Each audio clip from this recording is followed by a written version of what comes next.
Your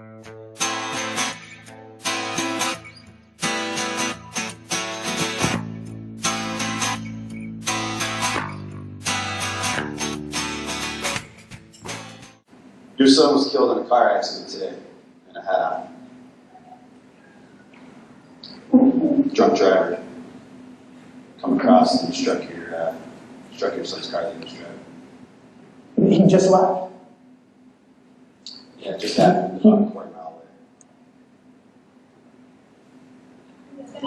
Possible. I want to see him. Unfortunately, man, you can't see him.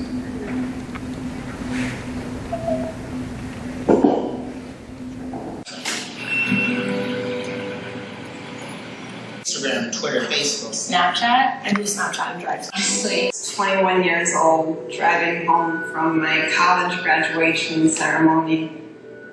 Driver on his phone was so distracted. He turned left into the intersection at a red light. Another car, an 18-wheeler, swerved to miss him and hit my family's car. And the resulting collision actually killed both of my parents. I spent 2 months in the hospital fighting for my own life, and then 2 more months in a rehab hospital, learning how to walk again, learning how to speak again, learning how to dress myself and how to feed myself. I live with a partially paralyzed body.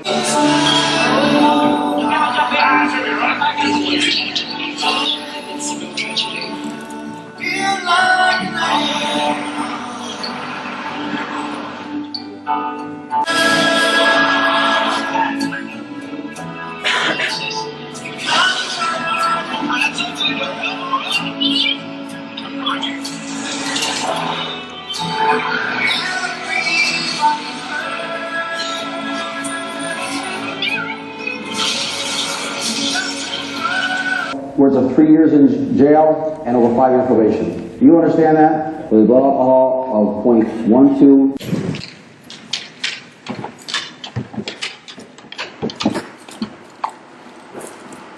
Prosecution representing the people of the state of New York against Kenesha will be handled by the Oswego County District Attorney's Office. In this case, Assistant District Attorney Matt Bell has assigned the case. I'd like to introduce him to explain those steps and the consequences of these charges. You know, this is the scene kind of cleaned up. When this first happened, there was 4 people in that vehicle.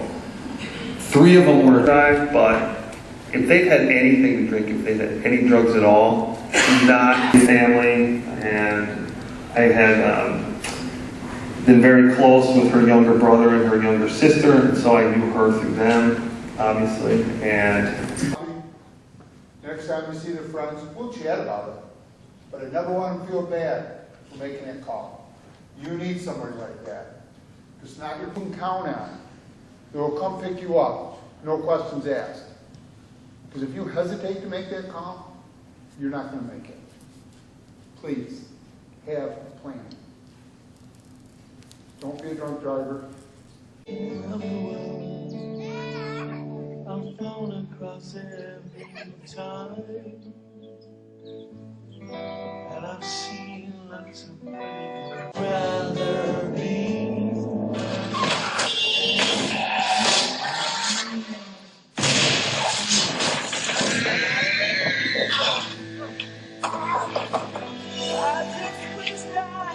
Never ever drink and drive. Could you live with the shame? Because of me, 2 people are dead, and 1 is seriously injured and in a wheelchair right now. He's not able to walk. There is no way to make it right. There is nothing that I can do that's going to make this better. There's nothing that will make the families feel better. Life goes on. They get done with their punishment. They try to get back into mainstream. Everybody in the community, it's somebody's choice to pick up that cell phone, to be distracted when they're supposed to be focusing on what's out that window. Find the rest. That will be our last presentation this morning.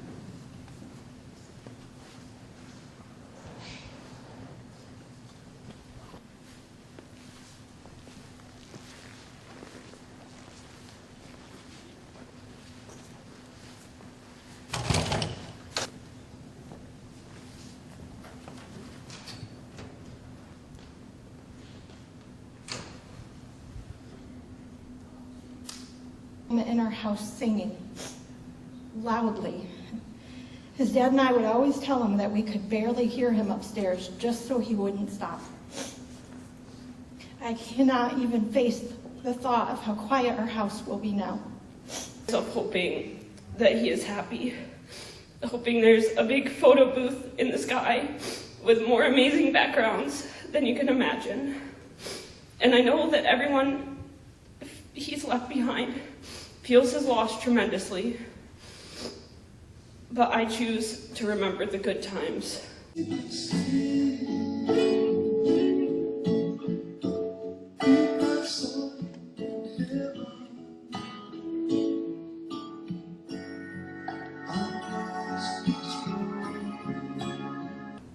Is it true?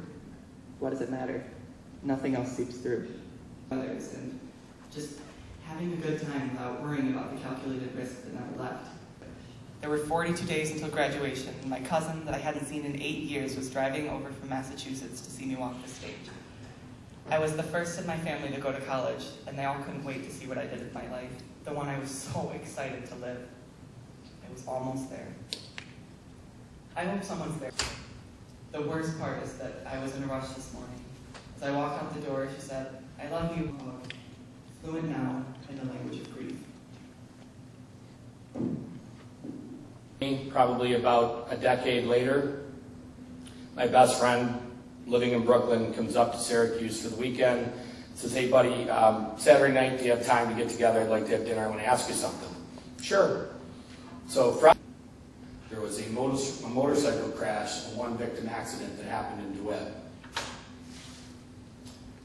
Much like all of you, last week at school, I'm walking through the halls, I pull my cell phone out to check what's going on, so I often get that story. Not tragic. These things can happen, they happen in the blink of an eye, and they can happen to anybody. So I just ask that you're all very safe, and you make smart decisions. I was a crash reconstructionist. Officer Mike Martin with the Oswego City Police that night after everybody had gone home and was supposedly safe. The whole community carries those memories forever. It's that permanent. Please. Turn this over to funeral review. As we approach the casket to say our final goodbyes, we ask that you dismiss from left to right fashion in row fashion, starting right here.